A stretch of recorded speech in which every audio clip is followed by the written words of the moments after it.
दोस्तों, रात के तकरीबन 12 बज रहे थे। जून का महीना चल रहा था और मैं बड़े अरसों के बाद अपने गांव कुलधरा गया हुआ था। इस गांव में ज्यादातर लाइट कट जाती है, इसीलिए गर्मी की वजह से मेन फोन पे बात करते हुए टहलने के लिए घर से निकल पड़ा। दरअसल मेरा गांव छोटा है और गांव में 200 घर ही मौजूद है। फोन पर बात करते हुए कब मैं गांव से बाहर खेतों में चला आया, मुझे ही पता नहीं चला। जब मैंने फोन में से बात बंद की और देखा तो मैं गांव के बाहर एक बगीचे में पहुंच गया था। वहां पर एक छोटी सी झोपड़ी मौजूद है और उसके पास कई साल पुराना पीपल का पेड़ मौजूद है। एकदम से मुझे वहां पर कुछ रोशनी दिखाई पड़ी। रोशनी देखकर मैं सोचने लगा कि शाम के बाद इस बगीचे की ओर कोई भूल कर भी नहीं जाता है, तो ये रोशनी कैसी? मैं इन्हीं विचारों में वहां से आगे बढ़ने लगा। 2 कदम आगे बढ़ते ही मुझे किसी ने आवाज लगाई और जब मैं पीछे मुड़कर देखा तो मेरे पिताजी मुझे ढूंढते हुए इधर ही आ रहे थे। मैंने अपने पिताजी को वो रोशनी दिखाई और कहा कि पिताजी, आप तो कह रहे थे कि यहां से कोई नहीं आ रहा है, तो वहां रोशनी किस बात को है? लेकिन मेरे पिताजी ने मुझे मेरे इस सवाल का कोई जवाब नहीं दिया और मुझे घर लेकर आ गए। पिताजी तो अपने कमरे में जाकर सो गए, लेकिन मैं उस रोशनी के बारे में सोचता हुआ सो नहीं पाया। अगली सुबह जब मैं उठा और फिर से उस सावलों का जवाब जानने के लिए घर से बाहर निकला तो मैंने देखा कि गांव के कुछ लोग दौड़ता हुआ उस बगीचे की तरफ जा रहे थे। इतने लोगों को उस बगीचे की ओर जाता देख मैं भी उस बगीचे में दौड़ पड़ा और वहां जाकर मैंने देखा कि उस पीपल के पेड़ के नीचे सभी लोग इकट्ठा हुए थे। और वहां जो मैंने देखा उसे मेरा शरीर सुन पड़ गया और इस दिल दहला देने वाली घटना को देख सभी लोग चौंक गए और सभी लोग बातें कर रहे थे कि आज फिर से खजाने की लालच में 2 शख्स की बलि चढ़ गई। आखिर क्या है इस कुलधरा गांव का रहस्य? आखिर कौन कर रहा है मासूम गांव वालों का शिकार? जानने के लिए इस कहानी में अंत तक हमारे साथ बने रहे। दोस्तों, मैं 24 साल का हूं और मैं अपने मां और पिताजी के साथ रहता हूं। यह घटना आज से 3 साल पहले की है। पढ़ाई के चलते मुझे हमेशा अपने गांव से दूर हॉस्टल में ही रहना पड़ता था।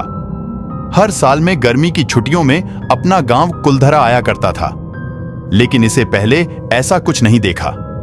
मेरी अच्छी नौकरी लगने के कारण माँ बाप खुश हुए और वे लोग अब मुझे गांव लौटने के लिए कहने लगे।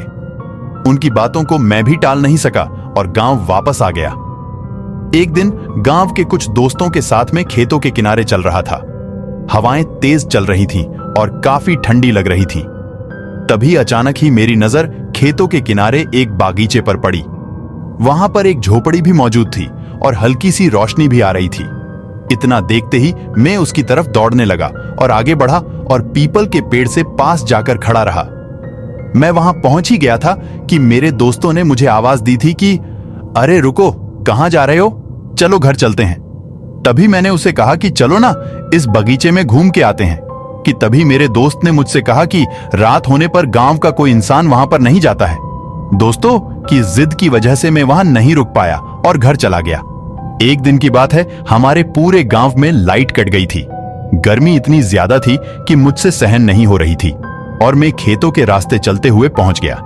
जब मैंने फोन में से बात बंद की और देखा तो मैं गांव के बाहर एक बगीचे में पहुंच गया था। वहां पर एक छोटी सी झोपड़ी मौजूद है और उसके पास कई साल पुराना पीपल का पेड़ मौजूद है। एकदम से मुझे वहां पर कुछ रोशनी दिखाई पड़ी। रोशनी देखकर मैं सोचने लगा कि शाम के बाद इस बगीचे की ओर कोई भूलकर भी नहीं जाता है, तो ये रोशनी कैसी? मैं इन्हीं विचारों में वहां से आगे बढ़ने लगा। 2 कदम आगे बढ़ते ही मुझे किसी ने आवाज लगाई और जब मैं पीछे मुड़कर देखा तो मेरे पिताजी मुझे ढूंढते हुए इधर ही आ रहे थे। मैंने अपने पिताजी को वो रोशनी दिखाई और कहा कि पिताजी, आप तो कह रहे थे कि यहां से कोई नहीं आ रहा है, तो वहां रोशनी किस बात को है? लेकिन मेरे पिताजी ने मुझे मेरे इस सवाल का कोई जवाब नहीं दिया और मुझे घर लेकर आ गए।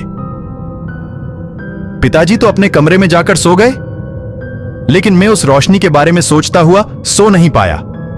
अगली सुबह जब मैं उठा और फिर से उस सावलों का जवाब जानने के लिए घर से बाहर निकला तो मैंने देखा कि गांव के कुछ लोग दौड़ता हुआ उस बगीचे की तरफ जा रहे थे।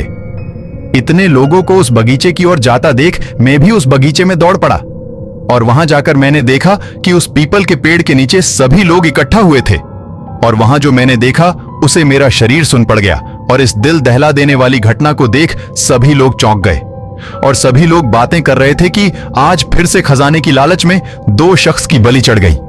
दोस्तों, मेरे सामने 2 लोगों की कटी फटी लाश पड़ी हुई थी, जिसे देखकर ऐसा लग रहा था कि किसी ने उन दोनों लोगों के शरीर से खून चूस लिया हो। फिर घर वापस आकर मेरे पिताजी ने मुझे बताया कि यह बात कई साल पुरानी है। आज से करीब 100 साल पहले उसके बगीचे में पीपल के पेड़ के नीचे बहुत ही कीमती खजाना गाड़ दिया हुआ है, जिसका कोई आम इंसान नहीं पा सकता है। अंग्रेजों के समय में कई अंग्रेजों की नजर इस खजाने पर थी। अंग्रेजों ने इस पेड़ को देखकर इस पीपल के पेड़ को काटने लगे और यही अंग्रेज के वहां जाते ही उनकी मौत हो जाती थी। यही वजह थी कि उसके बाद हमारे बगीचे में पीपल के पेड़ के पास कोई नहीं जा सकता था और उसके बाद वहां पर एक झोपड़ी बनाई गई। दोस्तों, इस घटना को करीब 3 साल हो चुके हैं, लेकिन आज तक वहां कोई नहीं जा सका।